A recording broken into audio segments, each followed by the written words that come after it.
அனைவருக்கும் கோபிநாத்தின் அன்பு வணக்கங்கள் நண்பர்களே. கார்த்திகை மாசத்தோட ஒரு சிறப்பான விரதம் அப்படின்னு சொன்னோம்னா இந்த கார்த்திகை சோமவார விரதத்தை குறிப்பிட்டு சொல்வார்கள்.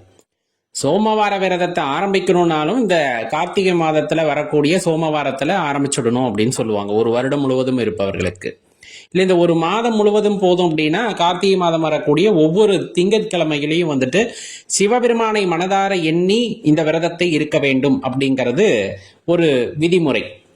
இந்த திங்கட்கிழமை இன்னொரு ஒரு நாள் தான் இடையில இருக்கு இல்லையா, அனைவருக்கும் தெரிந்து கொள்ள மற்றவர்களுடனும் பகிர்ந்து கொள்ளுங்கள். ரொம்ப எளிமையான விரதங்க, ரொம்ப எளிமையான விரதம். வீட்டில் சிவபெருமானுடைய திருவுருவப்படம் இருக்கு அப்படின்னா அந்த திருவுருவப்படத்தை வச்சு பூக்களால் அலங்காரம் பண்ணிக்க, நல்ல வாசனையான மலர்கள் குறிப்பிட்டு சொல்லணும் அப்படின்னா திங்கட்கிழமை மட்டுமாவது வில்வ இலை வாங்கி ஈசனுக்கு சமர்ப்பணம் செய்யுங்கள்.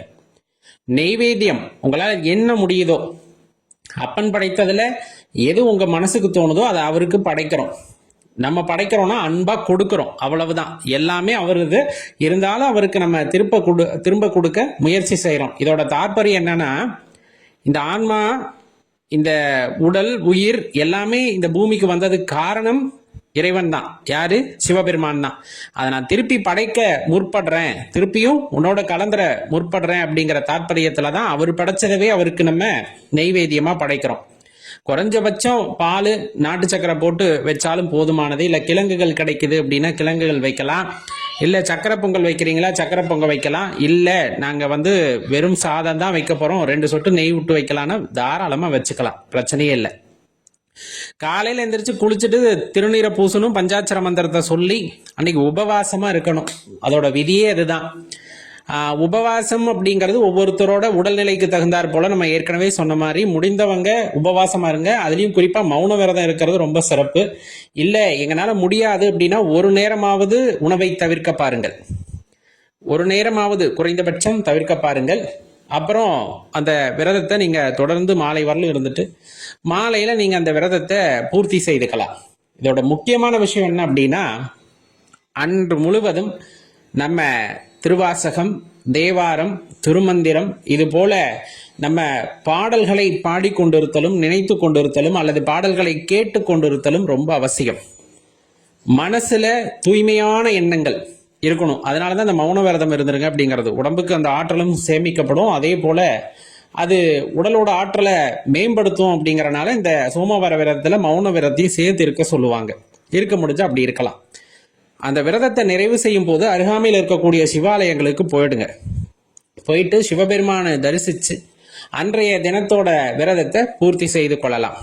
அங்க போறீங்க அப்படின்னா ரொம்ப முக்கியம், ஒரு சாப்பாட்டு பொட்டலமாவது வாங்கிட்டு போங்க. அங்க முடியாம இருக்காங்க, உணவுக்கு ரொம்ப கஷ்டப்படுறாங்க, வயதானவர்களா இருக்காங்க அப்படின்னா உங்க கையால அன்னைக்கு அந்த தானத்தை பண்ணுங்க, ரொம்ப சிறப்பான விஷயம்.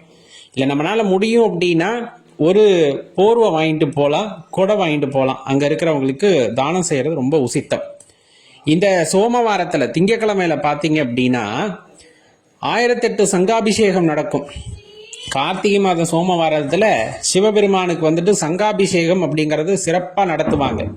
அருகாமையில் உள்ள ஆலயங்களில், பெரிய பெரிய ஆலயங்களில் 1008 சங்கு இருக்கும், அதை வச்சு அபிஷேகம் பண்ணுவாங்க. ரொம்ப சிதலமடைந்திருக்கின்ற கோவில் அப்படிங்கும் போது அங்கு அவ்வளவு விமர்சையா நடைபெறவில்லை என்றாலும் நம்மளால முடியுது அப்படின்னா ஒரு சங்கு வாங்கி அந்த கோவிலுக்கு தானமா கொடுக்கலாம், விளக்கு வாங்கி தானமா கொடுக்கலாம். அகல் விளக்கு பெருசு இருக்கு இல்லையா, அந்த மாதிரி விளக்கு வாங்கி தானமா கொடுக்கலாம்.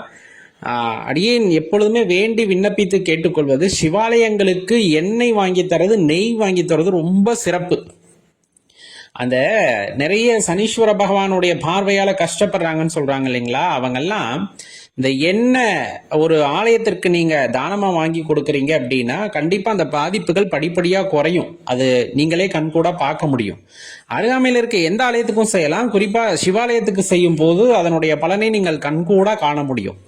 ஒரு 50 மில்லி 100 மில்லி வாங்கி கொடுத்தா போதுமானது. கண்டிப்பா நம்மளால முடியும், முடியாது அப்படிங்கிற நினைவே முதல்ல மனசுல வரக்கூடாது. நம்மளால முடியும் அப்படின்னு நினைச்சு செய்யுங்க. முடிஞ்சா நெய் வாங்கி தரலாம், தப்பு இல்லை.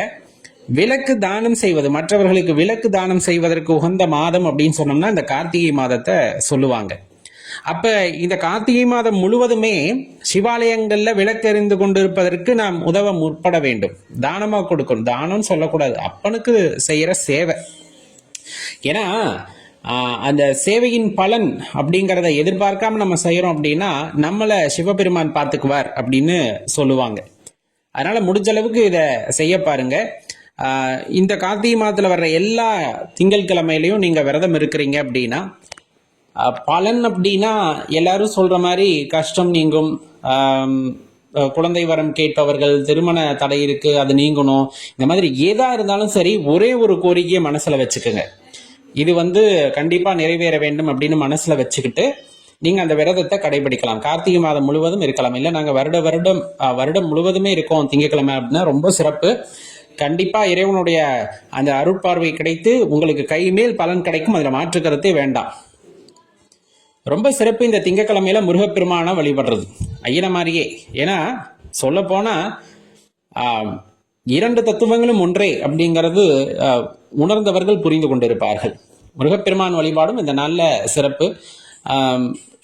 நல்ல செவ்வரளி மலரால முருகப்பெருமான அர்ச்சனை செய்யறதும், சிவப்பு வஸ்திரம் வாங்கி தந்து வழிபாடு செய்யறதும் முருகப்பெருமானோட அருளையும் பெற்றுத்தரும்.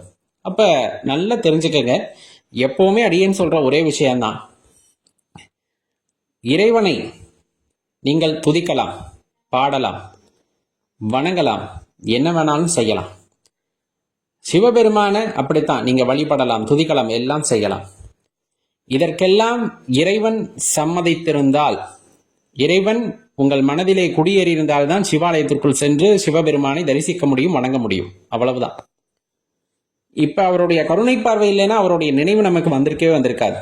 இப்ப நமக்கு அவருடைய நினைவு இருக்கு, அவரையே நினைத்து கொண்டிருக்கின்றோம் அப்படின்னா கண்டிப்பா உங்களுடைய அன்பை அவர் ஏற்றுக்கொண்டு விட்டார், உங்களை அவர் ஆட்கொண்டு விட்டார் அப்படிங்கிறது தான் அதுல உள்ள இருக்கக்கூடிய பெரிய தாற்பயம்.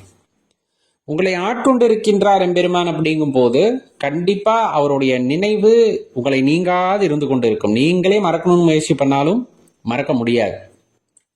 அப்பப்ப உங்களுக்கு வழிகாட்டிக்கிட்டே இருப்பார். ஏன் அருட்பெரும் சக்தி, ஆதியும் அந்தமும் இல்லாத சக்தி, அன்புக்கு மட்டுமே அடிமையாக கூடிய ஒரு சக்தி அப்படின்னு சொன்னோம்னா சிவபெருமானோட அன்பை, கருணையை சொல்லலாம். அப்படிப்பட்ட சிவபெருமானை வழிபடுவதற்கு நாம் எல்லாம் கொடுத்து வைத்திருக்க வேண்டும்.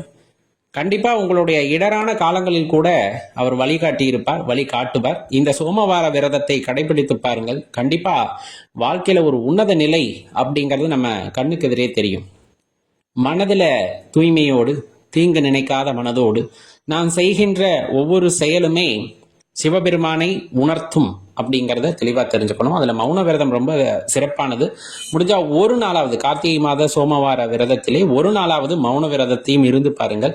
அற்புதமான பலன் உங்களை தேடி வரும். சோமவாரம் நெருங்கிவிட்டது. உங்கள் நண்பர்களுக்கும் இதை தெரிவித்துக் கொள்ளுங்கள். மறக்காம இந்த வீடியோ லைக் பண்ணிட்டு நண்பர்கள், உறவினர்களோடு பகிர்ந்து கொள்ளுங்கள் நண்பர்களே. நன்றி, வணக்கம்.